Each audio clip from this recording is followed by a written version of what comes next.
ನಾ ಚೆನ್ನಾಗಿದ್ದೆ, ಓಕೆ. ಒಂದ್ ಮದುವೆ ಆದೆ, ಯಾಕೆ? 100 ಕನಸು ಕಂಡೆ, ಓಕೆ. ಎಲ್ಲ ಹಾಳ್ ಮಾಡ್ಕೊಂಡೆ. ಯಾಕೆ? ನಾ ಬಾಣ್ಲಿಲಿದ್ದೆ, ಓಕೆ. ಈಗ ಬೆಂಕಿಗ್ ಬಿದ್ದೆ. ಯಾಕೆ?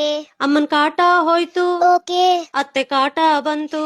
ಯಾಕೆ? ಅಮ್ಮ ಬೈದ್ರೂನು ಸುಖವಾಗಿ ಸಾಕ್ತಿದ್ರು, ಗಂಡನ್ ಮನೆಯಲ್ಲಿ ಎಲ್ಲಾ ಕೆಲಸ ನಂದೆ, ಅಯ್ಯೋ ಮಾಡಿ ನೊಂದೆ. ಪಾಪ. ಲಾ ಲ ಲ ಲ ಲಾ ಲ ಲ ಲಾ ಲ ಲ ಲ ಲಾ. ಮಕ್ಕಳು ಏನೇ ತಪ್ಪು ಮಾಡಿದ್ರೂನು ದೂರ್ತಾರ್ ನಮ್ನ, ಓಕೆ. ಒಳ್ಳೇದಕ್ಕೆ ಅವರೇ ತಗೋತಾರ್ ಕ್ರೆಡಿಟ್ಸ್ ಅನ್ನ. ಯಾಕೆ? ಬರಿ ಗಂಡ ಮಕ್ಕಳ ಸುಖವಾಗಿ ನೋಡಿಕೊಂಡರೆ ಸಾಕಾಗೋಲ್ಲ, ಓಕೆ.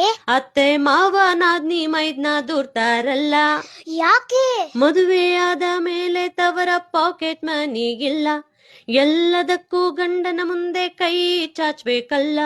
ಮೊದಲೇ ಸ್ವಲ್ಪ ಕಷ್ಟಪಟ್ಟು ಓದ್ಬೇಕಾಗಿತ್ತೇನೋ, ಕರೆಕ್ಟ್. ದುಡಿದು ಸಂಬಳ ತಂದಿದ್ರೆ ಕೈ ಚಾಚೋ ತಪ್ತಿತ್ ನಾನು. Got it. ಲಾ ಲ ಲ ಲ ಲಾ ಲ ಲ ಲಾ ಲ ಲ ಲ ಲಾ ಲಾ ಲ ಲ ಲ ಲಾ ಲ ಲ ಲಾ ಲ